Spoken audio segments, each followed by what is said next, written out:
What is going on, everybody? It's the Franz, and we're here for Monday Night Raw review for September the 28th, 2020.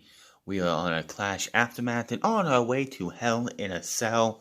What could WWE do this week? Well, whatever reason, 2 hours before the show, WrestleVote tweets out, talent just got information for what they're going to be doing tonight, with like an hour and some to go. What? You have all week to get this stuff read, figured out, and proofread and ready to go for Monday Night Raw. And we get to Monday night, and 2 hours before the show, talent are finally hearing for the first time what they're going to be doing. Who can run a business like that? That's like somebody opening a business, like running a Wendy's, and not having enough running a Wendy's and not having enough like cups to serve 20, 30 people. Then they have to go out and get more. Who can run a business this bad? It's so bad. Like, it's just like a video game company. This is even better. A video game company. This is like EA doing not Destiny, but Anthem. EA having BioWare do Anthem, where the team who was doing Anthem for BioWare didn't even know what the game was supposed to look like or be like until the E3 demo we got back in 2017. Yeah, that's what this is like. How could you go an entire week and not have this completely done? Like, whatever happened during that last, during Clash of Champions last night, that stuff should have been in the can and ready to go and ready to stow for last night. Then, during that show, the creative team should have been getting ready for Monday night. And then Vince McMahon would have all more nights into the morning to proofread and get it ready, so everyone should know at least 5, 6, 7 hours before the show what they're doing. Nobody can prepare in 2 hours. It's just so, I just don't understand how this company is able to keep anybody. This is WCW 2000 to 2001. That bad. That's how bad this is. But we come out with Ric Flair, The Big Show, Christian, and then Shawn Michaels to bring out our WWE Champion, Drew McIntyre. Samoa Joe is on commentary, so that is a good thing. The whole Monday Night Raw crew that we've had for the last few months is back in represented completely. Michaels takes the mic and says it's been a long time since he's done this, but welcome to Monday Night Raw. He goes on and introduces WWE Champion. Out comes Drew McIntyre. He poses in the ring as more pyro goes off. Drew says this really cool standing with these four in the ring. He wasn't expecting what happened last night, but he thanks them for Clash of Champions and the win over Randy Orton. Drew goes on about his history with each legend. Drew says that they brought us all together was a disdain for Orton. Drew says they beat the hell out of each other last night, but in the end, he put Orton in the ambulance, and now he stands before us, still the WWE Champion. Shawn says one of the reasons they came out here was to collectively thank Drew for beating Orton's ass. He talks about how they got together while recovering from Orton's attacks and wanted to help even the odds. Even the odds? It's a one-on-one match. This isn't like Randy Orton's got a faction like Legacy or Evolution with him anymore. It was one-on-one. Why does Drew McIntyre, the WWE Champion, need help evening the odds with Randy Orton? This really has not made Randy... Drew McIntyre has had a pretty decent title reign, but this right here has weakened his title reign worse than it should have ever been. Who the fuck thought this was a good idea? He hopes Drew isn't mad about the interference, but he jokes that if Drew is mad, it was all Ric Flair's fault. Drew doesn't care who starts beating on Orton. He goes on until Orton interrupts on the big screen. Orton hopes Drew is enjoying this moment because it will not last. It will not be over until Orton says it's over. And Orton says that Drew thinks he went through hell last night. He has no idea what hell is. Orton says we won't be finished with Drew until he's WWE champion. Drew asks, if Orton is going to beg for another match. Orton says Drew doesn't get it. He doesn't need to beg. He will be giving a match because he's Randy Orton, a multiple-time champion. The only reason he's here is to remind everyone in the ring that there is a price to pay when you cross the Legend Killer. The camera shows Orton grabbing his suitcase and leave the arena. So you say there's a price to pay, but then you leave. You curtail and leave. What does this mean? It means that one of the Hell in a Cells is going to be Randy Orton versus Drew McIntyre for the WWE Championship. Does this feud warrant Hell in a Cell? I mean, I guess, but not really. They don't make... This is why I don't like Hell in a Cell being a pay-per-view. Hell in a Cell back in the day was when a feud got... Like, Randy Orton versus Edge, with how personal that got from the beginning, should have been in Hell in a Cell. Of course, Edge got injured, and who knows if we even see Edge come back. But, yeah, that's something you would see for Hell in a Cell. That was what... That feud right there was picking up to where it could have been inside Hell in a Cell, how personal they were getting, and how much they were beating the hell out of each other. This one, it just doesn't... I really started to notice over the last month and a half that COVID really screwed up WWE when it comes to taking, using the same matches over and over and over again. That's all we see. Andrade, Angel Garza versus the Street Profits. Mysterios versus Seth Rollins and Buddy Murphy. This one here, everything just continues to be the same match over and over and over again. Hell, Zelina Vega got a match tonight against Asuka for the Women's Championship again. For what reason, I don't know. Drew says all this talk about titles has given him an idea. He's in the ring with the legends. He's trying to cement his own legacy. He doesn't feel great about last night, but he's going to put his title on the line tonight because that's what a champion wants. That's the champion he wants to be. He issues an open challenge to anyone in the back who hasn't faced him for the title. Who wants to step up? Drew tells legends he will join their party later on. Just don't get too drunk. Drew faces the camera again and tells the roster in the back to please step up. His music hits, and he celebrates with the legends. Who would be taking on Drew McIntyre later on? We'll talk about that later. Then immediately we go into Zelina Vega versus Asuka. Why this match is happening, I don't know. Had there been a screwy finish, I could understand why they want to redo this match, run it back because Zelina Vega got screwed over or whatever. But that didn't happen. She lost clean. Clean. No offense about it. Clean. Watch it with my own two eyes. You watch with your own two eyes. She lost clean. So why is she getting a rematch? Because she bowed to Asuka and then kicked Asuka in the face? Is that why? It makes no sense to me. Make it make sense why this is happening. And on top of that, Vega stomps on Asuka and while she's down. Vega goes to the top and hits a moonsault, but Asuka gets the knees up, gets right into the Asuka lock, and she taps out. I can get behind Vega if they would take the time they need to get her built up. This is not the way to push somebody.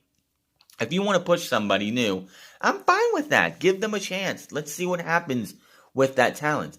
But this is not the way to go. I do not want to see Zelina Vega getting women's championship matches just because she's somebody who hasn't faced Asuka hasn't faced yet. They need to come up with a reason for her to be champion, to get a championship opportunity. We need to have talent used and built up. This just was not it. This was not it at all. Why Zelina Vega which people are like, oh, it's great to see Zelina Vega get opportunities. It's fine if you want to give her opportunities. But before she beat Mickie James, the last 2 or 3 times that Zelina Vega was in the middle of the ring this year after WrestleMania, she lost to Bianca Belair every single time.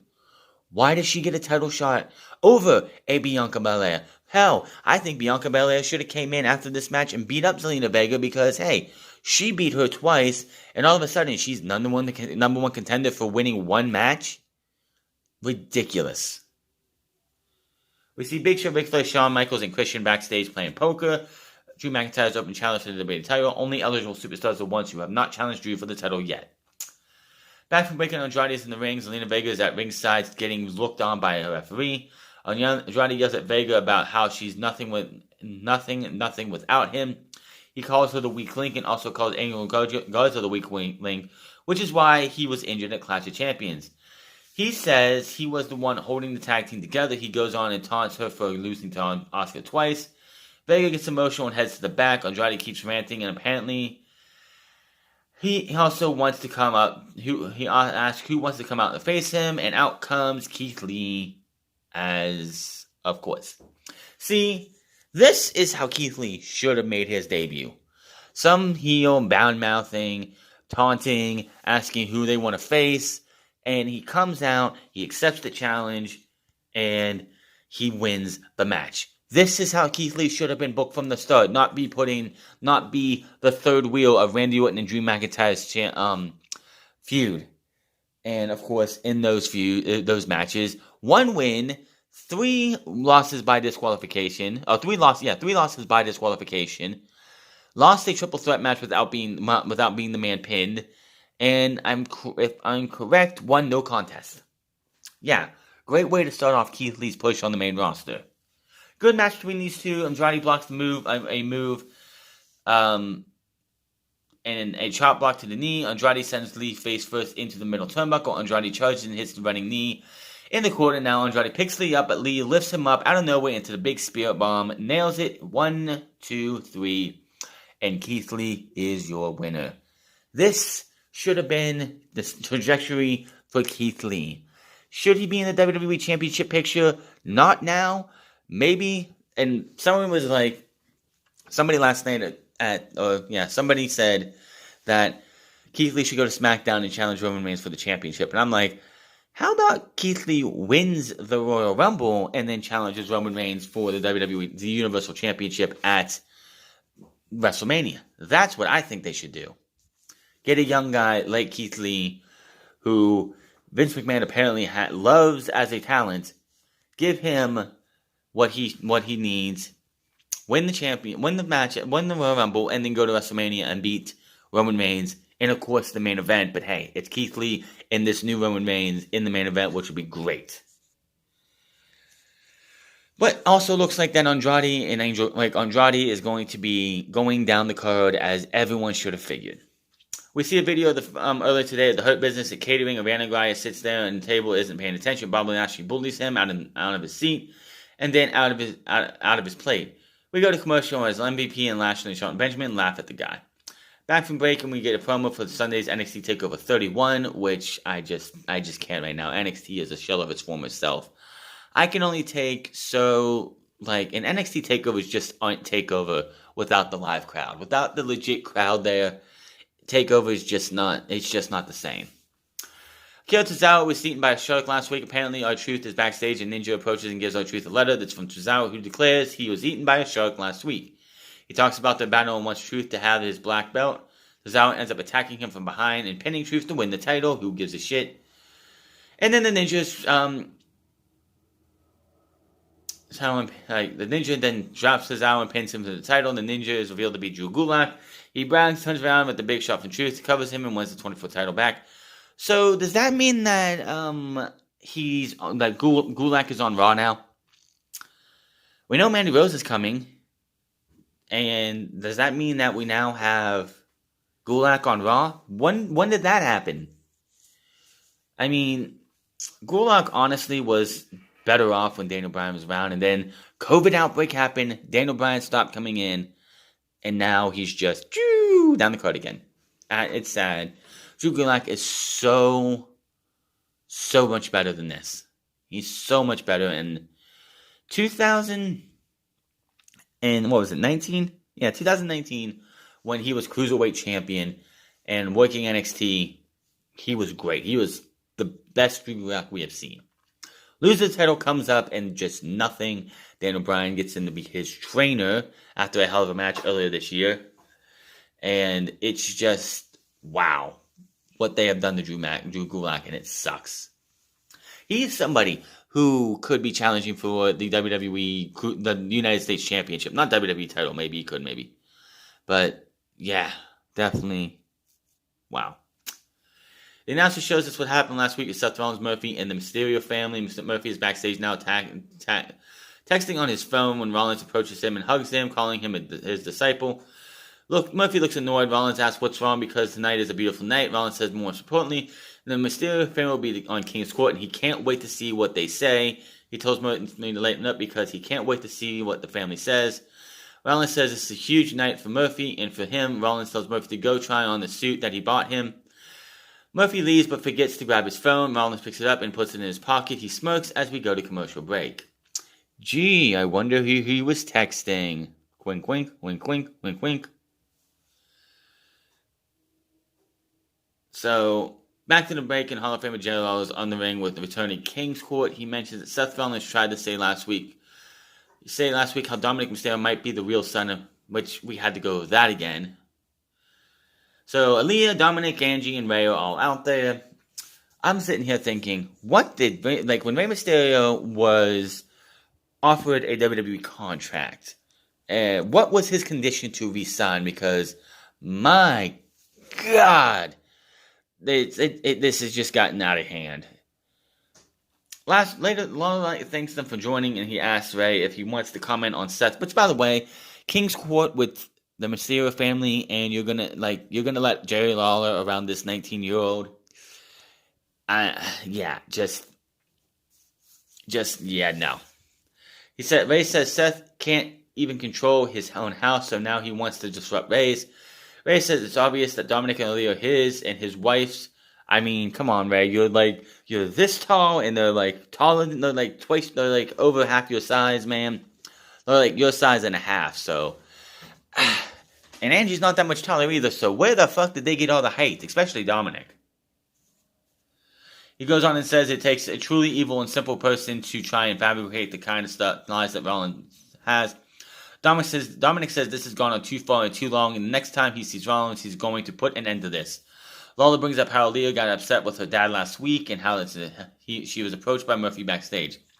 Lawler asks Aaliyah how she's feeling after last week. She says a little upset. Her parents have an image for her, but at the end of the day, she is 19, which, yes, you are 100% a naive 19-year-old. I'm 30. When you're 11 years ago, 11 years ago when I was 19 and people in my age group were 19, a lot of us were naive. It happens. It does. And it is the wrestling business, and yes, your father, you grew up around the wrestling business. I mean, she was on WWE television 10 years ago when CM Punk serenaded her on her birthday, which was creepy as shit. But yeah, you can't judge a book by its cover and one gesture of kindness for somebody. It's just not how it works. Rollins needs to reevaluate life choices because Rollins is a bad person, a fraud. Rollins appears on the big screen now. Rollins understands if this is the last person they want to see after last week, but he has something important to tell them. It will hurt him more than them, but it's the truth. Rollins says one of them isn't being 100% honest with the family. He says the truth is that Aaliyah might not be telling the truth in regards to how she feels about Murphy. Rollins knows that they don't believe anything he comes out of his mouth, but they don't have to. They can see it for themselves. He shows a text conversation between Murphy and Aaliyah, which found on Murphy's phone. Rollins says it seems like Aaliyah is a little more friendlier than she's letting on. Rollins promises Rey this was for the greater good. Aaliyah storms out of the ring into the back, upsets, which that's going to be her gimmick, I guess. When little Aaliyah gets upset, she's going to run to the back every time. Rey follows opening the rope for his wife. Aaliyah heads to the back and her parents right behind her. Rollins is on the big screen as Murphy approaches. Murphy is upset as that Rollins did that with his phone. Rollins asks Murphy if he thinks he can hide things. Murphy says she hasn't hid anything. Rollins says the truth is important to the relationship. Murphy grabs Rollins' stomach, suddenly attacks Murphy and drops him backstage. Dominic unloads on Murphy and they brawl and the officials try to break it up. Yay. So, yeah, they're doing this and we're going to see Murphy and Aalyiah become more friendlier and more friendlier and more friendlier until it's a date night for those two. What the fuck are we watching? Again, what did Rey Mysterio's condition be? That you had to hire my entire fucking family? I'm fine with Dominic. Dominic is coming into his own. He is going to be a hell of a talent when he turns on his father and goes out on his own and possibly does a retirement angle where it's Dominic versus Rey Mysterio, Rey versus Dominic at WrestleMania. If Dominic wins, Rey has to retire. That would be what I think they're going with this. I could be wrong, probably am, but I could see them doing that.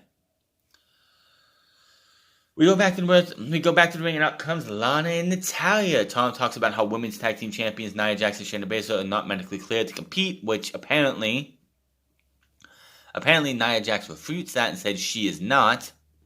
That is not true for her. I don't know about Shayna Baszler. I haven't really seen anything. Nia Jax, of course, last night tweeted out that her tag team partner is expecting, which, again, hasn't been confirmed, so I don't have a clue what's going on with these guys. It could be COVID, it could not be COVID, we don't know. They threatened to stay out all night until Nia Jax and Shayna Baszler are stripped of the women's tag team titles. They go on about being celebrities, influencers, and deserving the titles. Adam Pearce comes out and says he can't strip the chance of the titles, but we can give Lana and Natalya a match against the newest members of the division here.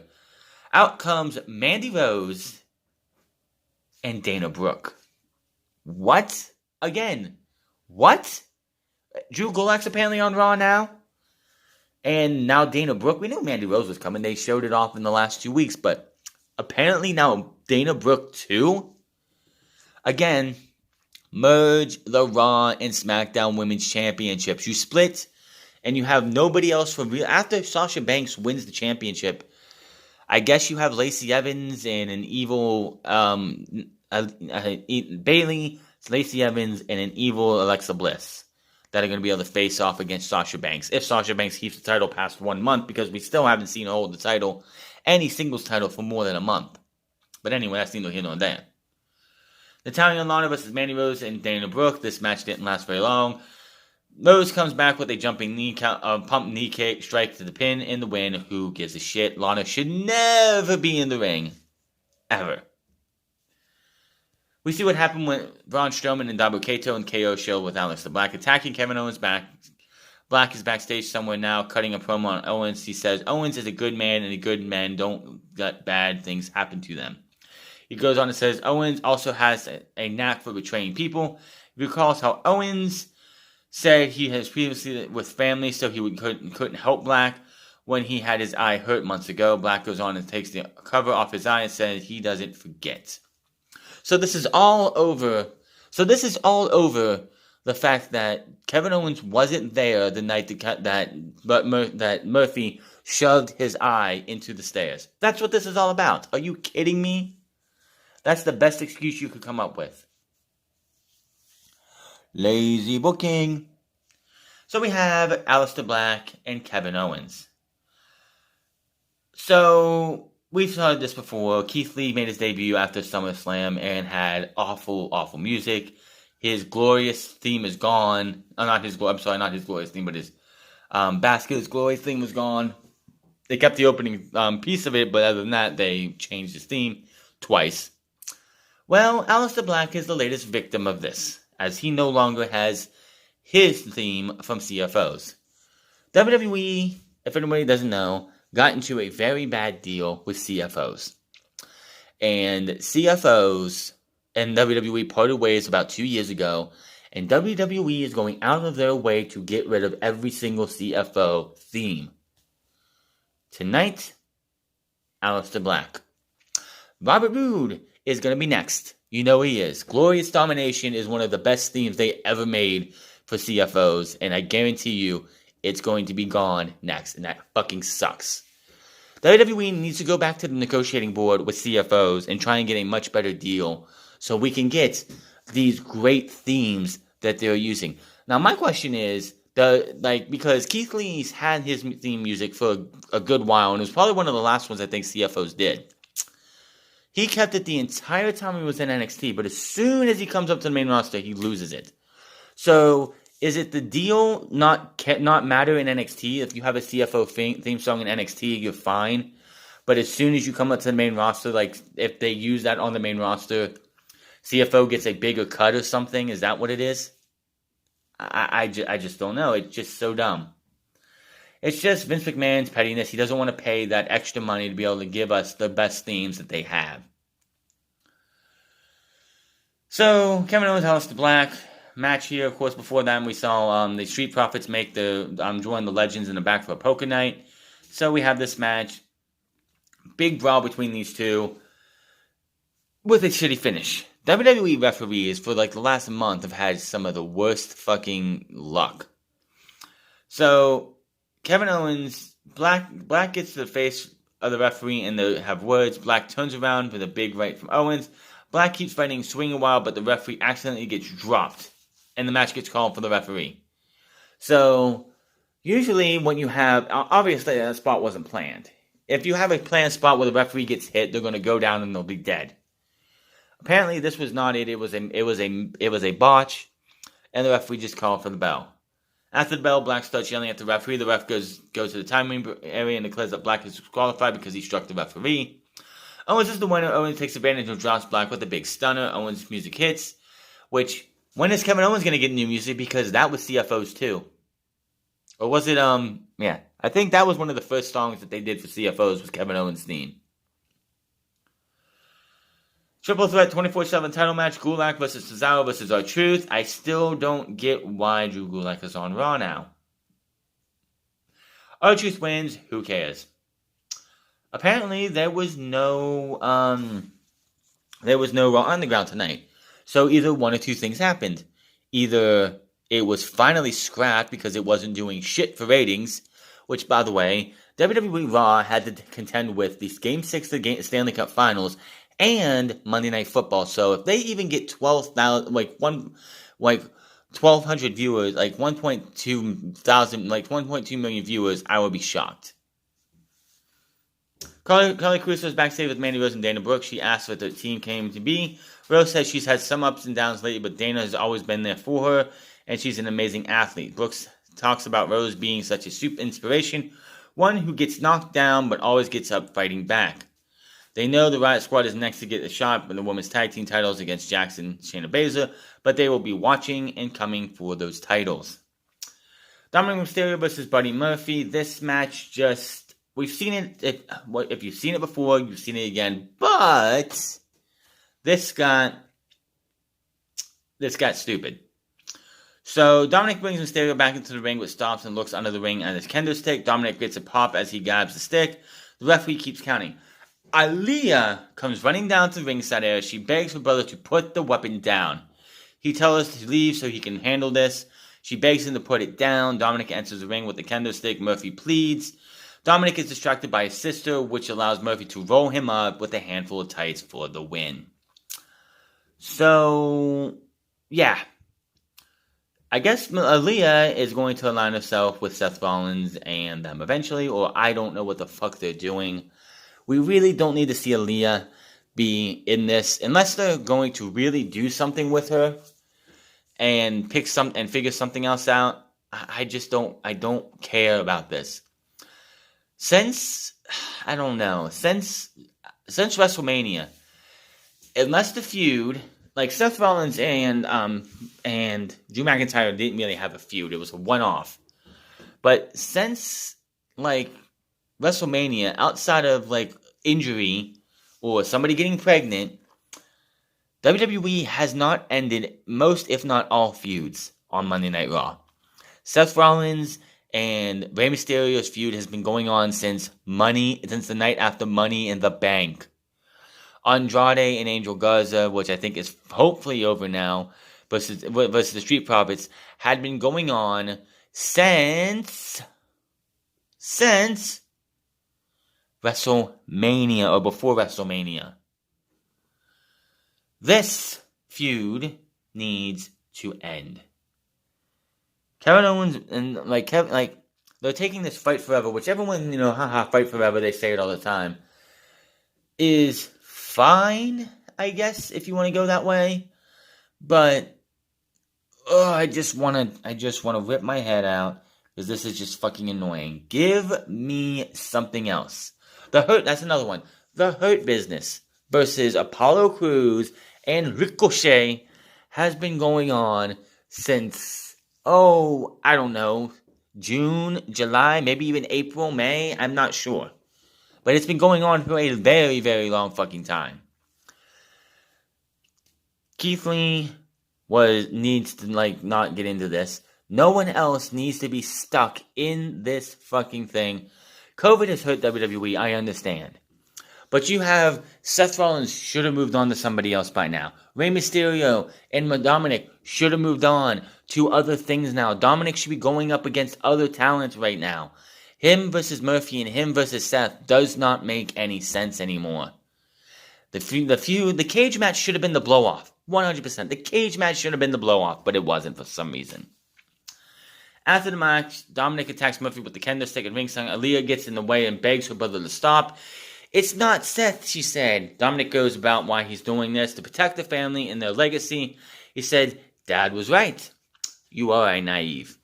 And she went from worried to, you just saw the facial expression of her being worried about him attacking, beating up Murphy, to just pissed off, slaps him in the face, and walks away and runs away and goes away again. Dominic's like, what the fuck was that about? Why is she all of a sudden just have this thing for Murphy? It wasn't, 3 weeks ago she was joining in with her family, hitting Murphy with multiple kendo stick shots, but now it's a problem? What the fuck is the deal with this? I just don't get what the hell's the deal anymore. This feud with the Mysterios and Murphy and Rollins needs to end, but obviously that's not going to happen because he's got her digits. Murphy has Aaliyah's digits, so that's going to be a thing. Hey, she's 19. If she wants to have a fling with him, that's all on them. Just keep it off my TV. Her business backstage center of the ring, MVP throws a water ball at a janitor and tells them to clean it up. Back to commercial. Back from break, and we see Dolph Ziggler as the producer, Adam Pearce, who might as well just have the title of Commissioner of Raw and SmackDown because he does everything. Hurt Business in the ring, the Hurt Business MVP Shelton Benjamin champion Bobby Lashley. He takes the mic and has an announcement for Apollo Crews. He says the boy, Cedric Alexander, had a slip up against Crews last week, which is why he's been sent to Hurt Business boot camp to avoid those kind of mistakes. AKA, he probably has coronavirus or has been in contact with somebody who had coronavirus, so he's off TV for now too. Nice for them to actually give you an excuse why he's gone. That's good. He talks about how Crews lost to Lashley at Payback and then at Clash of Champions again last night. He says because Crews has once again stepped into the Hurt Business expecting a different result, he's going to get dropped. Out comes Ricochet and Crews and next stand to each other. Out comes Mustafa Ali again. I just can't with this company though. Again, with rematch after rematch after rematch after rematch. We've seen the Hurt Business, or we've seen this for fucking months. I'm tired of it. Give me something different. Ali, Ricochet, and Apollo Crews win. So you know what that means? It's not over. And it's never going to be over. This Fight Forever stuff is just getting way too out of hand. We go backstage with Legends and continue the poker game. Ric Flair wins and shuts away. Back to commercial. Back from break, and we get a new vignette for Bianca Belair, which she wins a sprint over 2 men and another woman. She wants to go again, and this time to give them a head start. She runs the third race against one of the guys, but this time she jumps the hurdles, and he doesn't have to. Belair still wins and brags about it. Oh boy, this is the best they can do for Bianca Belair. Yay. Mandy Rose, Dana Brooke, Murphy, and Mustafa Ali announced for Raw Talk. Who gives a shit? And then we go into the WWE title match. Robert Roode, I'm sorry, he's been Robert Roode for 10 or 12 months. Versus Drew McIntyre. A lot of people were expecting Adam Cole. No, this is not where you bring Adam Cole up. You're not going to bring Adam Cole up to have a title match, only to lose. So Robert Roode's here, no doubt with a new theme music, because Glorious Domination, one of the best themes that they have ever done by CFOs, is on its way out. The music finally hits. Ziggler comes out. McIntyre reminds Ziggler he's not eligible. Ziggler says this is going to be special. The music hits, and out comes Robert Roode, making his return to TV. Roode announces he is back. He heads to the ring for his tag team, cheers him on, and his the ring as he poses as Glorious plays. That's not gone yet. It's like if Glorious leaves, then it's a sad day, because that, honestly, if you want to say something, Robert Roode's big whole thing is his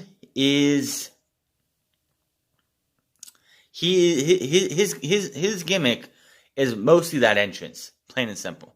They get rid of that entrance, it's over. It's like that they have to do something different than him.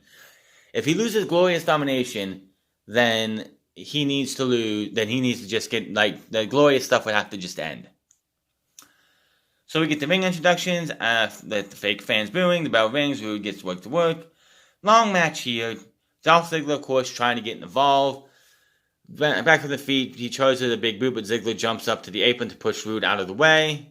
The big boot knocks Ziggler off the apron to the floor. Instead, Roode follows up with the Glorious DDT to Drew, but Drew kicks out right before the 3 count. Roode can't believe it. Drew blocks another Glorious DDT. They tangle. Drew ducks a clothesline and nails a Claymore in the middle of the ring. 1, 2, 3. He retains. After the match, he sits. He's a kid as Drew sits up, which, by the way, Drew McIntyre's theme was also CFO, so when is that going to change? The camera goes backstage and we see the janitor from earlier, the one MVP threw the bottle out and didn't pick it up. The janitor, who was face covered, pulls the steel chair off his cart. He walks over to the Legend Lounge. The janitor shows his face now, and it's Randy Orton. He puts on a pair of night vision goggles and enters the room with the chair. We see Orton enter the room as the Legend is sitting at the poker table. Orton turns the light off, and it sounds like he's destroying everyone with the steel chair. Orton turns the light back on, pulls off his goggles. We see Ric Flair, Big Show, Christian, and Shawn Michaels all laid out. The room has been destroyed. Orton exits the room and goes back to his cart, hiding his face again. Officials come running over to the Legends Lounge. Orton points to them in the right direction with the face still covered. Orton walks away, pushing the janitor cart as Raw goes off the air. Did anyone really think that he was going to leave without doing something? No, that's not Randy Orton. But honestly, does anyone care anymore? Orton lost clean at WrestleMania. Lost clean at SummerSlam. 1 week later, lost to Keith Lee. Then last night, Christian, Big Show, Shawn Michaels, and all helped him lose completely. It's terrible. It's just so terrible that they would even do that.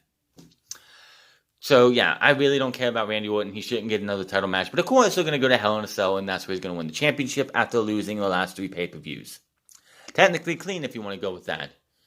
But that is just Monday Night Raw again. Rematch. Great to see Roode back. Rematch, and a title match. And then Randy Orton killing all the Legends, apparently. But that is your Monday Night Raw review. It was another piss poor show. Hit that subscribe button, comment down below, like or dislike this video. Find me on Twitter at The Frons Club.